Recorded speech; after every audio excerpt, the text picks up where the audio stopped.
Fashion designing സൗജന്യ പരിശീലനം കൊടുക്കുക എന്നുള്ള അതിൻ്റെ ഉദ്ദേശത്തിൽ അതൊരു ജനങ്ങൾക്ക് അറിയിപ്പിക്കാനും അവിടെ സൗജന്യമായിട്ട് കുട്ടികളെ നിർധനരായ കുട്ടികളെയും വിധവകൾ അതേമാതിരി അനാഥ ഓർഫനേജിലെ കുട്ടികളുണ്ടെങ്കിൽ അവർക്ക് അങ്ങനെ നാട്ടിൽ സമൂഹത്തിലുള്ള പാവപ്പെട്ട കുട്ടികളെയും മറ്റുള്ളവരെയും ഈ ഫാഷൻ ഡിസൈനിങ്ങും ടൈലറിങ്ങും പഠിപ്പിച്ചിട്ട് അതിൽ നിന്ന് ഫസ്റ്റ് ഒരു ബാച്ച് ഒരു 50 കുട്ടികളെ നമ്മൾ ഉദ്ദേശിക്കുന്നത് 50 കുട്ടികളെ പഠിപ്പിച്ച് അതിനോട് കൂടിയിട്ട് ഈ പഠിത്തം കഴിഞ്ഞു കഴിഞ്ഞാൽ നമ്മൾ തന്നെ അതിന് സ്വന്തമായിട്ട് നമ്മൾ ഒരു ഫാക്ടറി അവർക്ക് വേണ്ടിയിട്ട് സ്ഥാപനം ഉണ്ടാക്കിയിട്ട് തമിഴ്നാട്ടിൽ നിന്ന് നമ്മൾ ടെക്സ്റ്റ് ക്ലോത്തൊക്കെ കൊണ്ടുവന്നിട്ട് അവർക്ക് ഒരു സ്വയം തൊഴിൽ ആയിട്ട് അവർ ജീവിതമാർഗത്തിന് വേണ്ടിയിട്ടുള്ളൊരു പരിപാടി നടത്താൻ വേണ്ടിയിട്ടാണ് നമ്മൾ ഉദ്ദേശിക്കുന്നത്. അപ്പോൾ അതിന് ആദ്യഘട്ടം എന്നുള്ള നിലയ്ക്ക് ഇത് ഈ ഫാഷൻ ഡിസൈനിങ്ങും ടൈലറിങ്ങും പഠിപ്പിക്കുക. അപ്പോൾ അതൊരു ജനങ്ങൾക്ക് എത്തിക്കഴിഞ്ഞിട്ട് നമ്മൾ അതിന് അർഹതപ്പെട്ടവരെ ആദ്യം ഒരു 50 പേരെ തിരഞ്ഞെടുക്കുക, പിന്നെ അടുത്ത ബാച്ചിലേക്ക് 50-100 പേരെ, അങ്ങനെ നമ്മൾ മൊത്തം ഒരു 200-250 പേരെ ഈ ഇതിലേക്ക് എടുക്കാനും അത് ഒരു സ്ഥാപനമായിട്ട് കൊണ്ടു നടക്കാനും അതിനെ ആളെ വെച്ചിട്ട് നമ്മൾ ഒരു ഫാക്ടറി ആയിട്ട് അതിൽ നിന്ന് കിട്ടുന്ന ലാഭം അവർക്ക് തന്നെ വീതിച്ച് കൊടുക്കാനും ഒരു മാസ ശമ്പളത്തിന് അവരൊക്കെ ജോലിക്ക് പഠിത്തം കഴിഞ്ഞാൽ അവരിതിൽ വെക്കുക, പിന്നീട് അതിൽ നിന്ന് കിട്ടുന്ന ലാഭം അത് അവർക്ക് തന്നെ വീതിച്ച് കൊടുക്കാനൊക്കെയാണ് നമ്മൾ ഉദ്ദേശിക്കുന്നത്.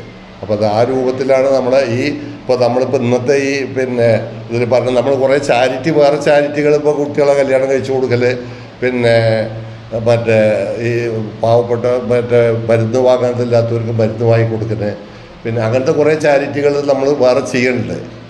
ഇപ്പോൾ ഞാനിപ്പോൾ ഇതിൽ എന്താന്ന് പറഞ്ഞാൽ എനിക്ക് സത്യത്തിൽ ഇത് ഒരു ന്യൂസായി കൊടുത്തിട്ടല്ലാതെ ചെയ്യണമെന്നായിരുന്നു ആഗ്രഹം. പക്ഷേ ഞാൻ ഈ ബിൽഡിംഗ് ഓണേഴ്സിൻ്റെ സ്റ്റേറ്റ് പ്രസിഡൻ്റ് ആവുകൊണ്ട് നമ്മളിപ്പോൾ ഇത് മണ്ണാർക്കാട് അല്ലെങ്കിൽ പാലക്കാട് ജില്ലയിൽ ചെയ്യുമ്പോൾ കാസർഗോഡ്, കണ്ണൂർ, കോഴിക്കോട് മറ്റുള്ള ജില്ലക്കാർക്ക് അവർക്കും കൂടി ഒരു പ്രചോദനമായിട്ട് ഈ ഒരു സ്വയം തൊഴിൽ ഈ പാവപ്പെട്ടവരെ നമ്മൾ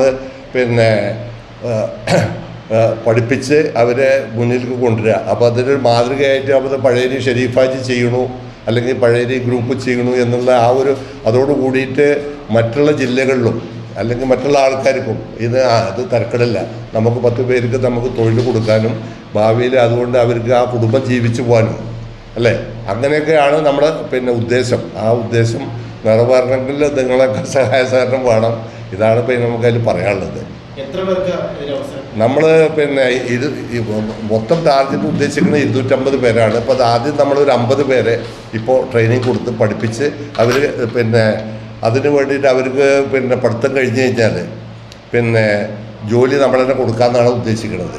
അതല്ല ഇനിയിപ്പോൾ അവർ പഠിത്തം കഴിഞ്ഞപ്പോൾ പെൺകുട്ടികളാണ് കല്യാണം കഴിഞ്ഞ് പോവാണ്, അവർക്ക് ഇതൊരു ഫാഷൻ ഡിസൈനിങ്ങോ കൈത്തൊഴിലോ അതിന് സർട്ടിഫിക്കറ്റോട് കൂടിയിട്ട് അവർക്ക് അത് പിരിഞ്ഞു പോകുന്നതിന് പ്രശ്നമല്ല. അല്ലാതെ ഒന്നുമില്ല പഠിത്തം കഴിഞ്ഞ് ഞങ്ങൾക്കൊരു തൊഴിൽ എന്ന് പറയാൻ ആ ഉദ്ദേശത്തിന് നമുക്കതിനെ നമ്മളിപ്പോൾ പഴയ ഓഡിറ്റോറിയം മറ്റുള്ള സ്ഥാപനങ്ങളൊക്കെ ഉണ്ടല്ലോ, അവിടെ ഒരു ഫാക്ടറി പോലെ ഇപ്പോൾ തമിഴ്നാട്ടിലൊക്കെ ഇപ്പോൾ തിരുപ്പൂർ മറ്റേ ഭാഗത്ത് ഇപ്പോൾ ഈ കൊല്ലംകോട് ഭാഗത്ത് ആരോ തുടങ്ങിയിട്ടുണ്ട്. അപ്പോൾ നമ്മളൊരു ഫാക്ടറി തന്നെ ഉണ്ടാക്കിയിട്ട് ഈ പഠിച്ച കുട്ടികൾക്ക് അവിടെ തൊഴിൽ കൊടുക്കാനും അതിനൊരു മാനേജറും അതിനൊരു സിസ്റ്റം വെച്ചിട്ട് ഒരു കമ്പനി പോലെ അത് നടത്തി കൊണ്ടുപോകാനും അതിൻ്റെ ഗുണഭോക്താക്കൾ അവർ തന്നെയാണ്. അത് നമ്മൾ ഇൻവെസ്റ്റ്മെൻറ്റ് ചെയ്ത് നമ്മളിത് ചെയ്യുകയാണെങ്കിലും അതിൻ്റെ ഭാവിയിൽ അവർക്ക് അത് ഗുണം കിട്ടുന്ന രൂപത്തിൽ ചെയ്യാനാണ് ഉദ്ദേശിക്കുന്നത്. പിന്നെ ഇപ്പോൾ പെൺകുട്ടികളാകുമ്പോൾ പഴയ ഗോൾഡൻ ഡയമണ്ട്സിൽ അവിടുന്ന് അപേക്ഷ ഫോം കൊടുക്കും. അവിടുന്ന് അപേക്ഷാ ഫോം വാങ്ങിയിട്ട് ആൾക്കാർക്ക് ഫില്ലപ്പ് ചെയ്തിട്ട് അവരുടെ പേരും അഡ്രസ്സും ആധാർ കാർഡിൻ്റെ കോപ്പി അവിടെ ഫില്ലപ്പ് ചെയ്ത് കൊടുത്താൽ നമുക്ക് ഇൻ്റർവ്യൂ വിളിച്ചിട്ട് ഫസ്റ്റിൽ ഒരു 50 പേരെ നമ്മൾ സെലക്ട് ചെയ്യും. ഇതിൽ അപേക്ഷ തന്നവരിൽ 50-ൽ കൂടുതൽ ആളുണ്ടാവും അധികം. ഇപ്പം തന്നെ കുറേ പേര് പറഞ്ഞിട്ട് മാനദണ്ഡം അവർ നമ്മളെ ഒരു സബ് കമ്മിറ്റി വെച്ചിട്ട് സാമ്പത്തികം തന്നെ നിർധനരായവർക്ക്, അനാഥകൾ, നിർധനർ, ഡൈവേഴ്സായി അല്ലെങ്കിൽ ഭർത്താക്കന്മാർ മരണപ്പെട്ട് വീട്ടിലിരിക്കുന്നവർക്ക് അവർക്കൊരു മുൻഗണന കൊടുത്തുകൊണ്ട് പിന്നെ അടുത്ത ബാച്ച് നമുക്ക് നെക്സ്റ്റ് ഒരു 3 മാസത്തിനുള്ളിൽ വീണ്ടും ഒരു ബാച്ച് കൂടി തുടങ്ങാൻ ഉദ്ദേശിക്കുന്നുണ്ട്. അപ്പോൾ അത് ഇത് ജനുവരി തുടങ്ങണമെന്ന് വിചാരിച്ചിട്ടാണ് ഇപ്പോൾ ട്രയൽ റൺ ചെയ്തുകൊണ്ടിരിക്കുന്നുണ്ട് അവിടെ കോംപ്ലക്സിൽ. നമ്മൾ ആ കേസ് ഓരോ പഞ്ചായത്തിലാണെങ്കിൽ വാർഡ് മെമ്പർമാർ ഒരു സാക്ഷ്യ സർട്ടിഫിക്കറ്റ് ആവശ്യം വരുന്നുണ്ട്.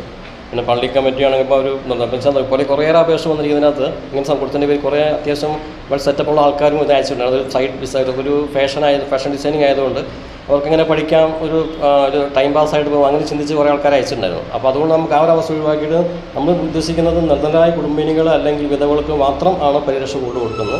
അപ്പോൾ അവർ അതിന് വേണ്ടിയിട്ട് ഈ ഒരു കാര്യം ചെയ്യുന്നുണ്ട്.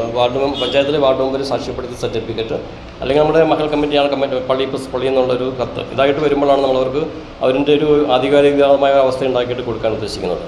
പിന്നെ പഴയരെ സംബന്ധിച്ചോളം പഴയരി ഷെരീഫ് ഹാജി നേരത്തെ പറഞ്ഞതുപോലെ നമ്മളിപ്പോൾ ഇത് മാത്രമല്ല, ഇപ്പോൾ ജീവകാരുണ്യ പ്രവർത്തനങ്ങളിൽ ഇതിനു മുമ്പ് തന്നെ വിദ്യാഭ്യാസത്തിൽ പഠനത്തിൽ മികവ് പുലർത്തുന്ന കുട്ടികൾക്കുള്ള പഠനോപാധികൾ അവർക്കുള്ള സ്കോളർഷിപ്പൊക്കെ ഇതിനോടകം വിതരണം ചെയ്ത് കഴിഞ്ഞിട്ടുണ്ട്. പിന്നെ അതേപോലെ നിർദ്ധനരായ അവർക്ക് വീട് വെച്ച് കൊടുക്കുക, സമൂഹ വിവാഹം ഞങ്ങൾ ഇതിനു മുമ്പ് പഴയരി ഗോൾഡൻ ഡയമണ്ടും അതേപോലെ ചാരിറ്റബിൾ ട്രസ്റ്റിൻ്റെ പേരിലൊക്കെ നടത്തിയിരുന്നു. മെയിനായിട്ട് പറയാൻ പ്രധാന കാര്യം വെച്ചാൽ നമ്മളെല്ലാം ഉദ്ദേശിക്കുന്നത് ഇപ്പോൾ ഈ വീണ് കിടക്കുന്നവരെ പിടിച്ചെഴുന്നേൽപ്പിക്കലാണ് ചാരിറ്റി എന്ന് ഉദ്ദേശിക്കുന്നത്. അല്ലെങ്കിൽ ആ ഒരു അവസ്ഥയിലേക്ക് ജനം മാറിയിട്ടുണ്ട്. അത് അങ്ങനെയല്ല, ഒരാൾക്ക് വീഴ്ച സംഭവിച്ചു കഴിഞ്ഞാൽ ക്ഷതം സംഭവിച്ചിരിക്കും തീർച്ചയായിട്ടും. പക്ഷേ വീഴുന്നതിന് മുമ്പ് അവർക്കൊരു കൈത്താങ് കൊടുക്കുകയാണെങ്കിൽ വീഴാതിരിക്കും. അപ്പോൾ വീഴുന്നതിന് മുമ്പ് അവർക്കൊരു കൈത്താങ് കൊടുക്കുക എന്നുള്ള ഉദ്ദേശമാണ് പ്രധാനമായിട്ട് പഴയരി ഈ group, Pazhayari charitable trust, Pazhayari golden diamond ഉദ്ദേശിക്കുന്നത്. ഒരാളെ വീഴുന്നതിന് മുമ്പ് അവരൊരു കൈത്താങ് നൽകിക്കൊണ്ട് അവരെ പിടിച്ചു നിൽക്കുക, അവരോട് നമ്മൾ ചേർന്ന് നിൽക്കുക എന്നുള്ള ഉദ്ദേശമാണ് മെയിനായിട്ട് ഉദ്ദേശിക്കുന്നത്. അപ്പം അടുത്ത് നിൽക്കുന്ന അനുചരയെ നോക്കാൻ അക്ഷരമില്ലാത്തവർക്ക് അരൂപനീശ്വരൻ അദൃശ്യനായാൽ അതിൻ്റെ ആശ്ചര്യം എന്ന് ഉള്ളൂർ പറഞ്ഞ കവിത പോലെ അവരവസ്ഥ പോലെ തന്നെ നല്ല രീതിയിൽ എല്ലാവരെയും ഒന്നായി കണ്ടുകൊണ്ട് ഒരു സംരക്ഷണത്തിൽ നമ്മൾ ജീവിക്കുന്ന സമൂഹത്തിൽ ബുദ്ധിമുട്ട് സംഭവിക്കുന്നവരെ പിടിച്ചു നിൽപ്പിക്കാൻ തക്കവണ്ണമുള്ളതായ ആ ഒരു അവസ്ഥയിലായിട്ട് മുൻപോട്ട് പോകാൻ വേണ്ടിയിട്ടാണ് ഈ പഴയരി ഗ്രൂപ്പ് ഉദ്ദേശിക്കുന്നത്. അതിനു വേണ്ടിയിട്ടുള്ള പല പ്രവർത്തനങ്ങൾ ഉണ്ടാക്കിയിട്ടുണ്ട്. ഇനിയും അതിനോടൊപ്പം തന്നെ നിൽക്കാൻ ശിവകാജി ഞങ്ങളോടൊപ്പം ഉണ്ട്. അതിൻ്റെ പേരാണ് ഞങ്ങളുടെ ഊർജ്ജ തന്നെയാണ്. അപ്പോൾ നമുക്ക് ഇന്നിപ്പം ഓരോ പഴയരി ഗ്രൂപ്പിൻ്റെ എല്ലാ കാര്യങ്ങളിലും അദ്ദേഹത്തിൻ്റെതായൊരു കരുതലാണ് ഇതിങ്ങനെ ഞങ്ങൾ മുൻപോട്ട് നയിക്കുന്നത്. അപ്പോൾ ആ ഒരു അവസ്ഥ എന്നുണ്ടാക്കണം, അതിനു വേണ്ടിയിട്ടുള്ള രീതിയിലാണ് പോകുന്നത്. അപ്പം അതിൻ്റെതായ എല്ലാ കാര്യങ്ങളും നമുക്ക് വേണം. സമൂഹമായിട്ട് നിൽക്കുമ്പം എല്ലാവരും ഒന്നിച്ചെന്നെങ്കിലും അവർക്ക് പറ്റുള്ളൂ. അതുകൊണ്ട് എല്ലാവരുടേതായിട്ടൊരു പിന്തുണ ഇതിനാവശ്യമാണ്. അതുകൊണ്ട് ആ രീതിയിൽ നിങ്ങൾ മീഡിയകൾ അതേപോലെ ഒന്ന് പ്രവർത്തിക്കണം എന്ന് മാത്രം ഞാൻ പറയുകയാണ്.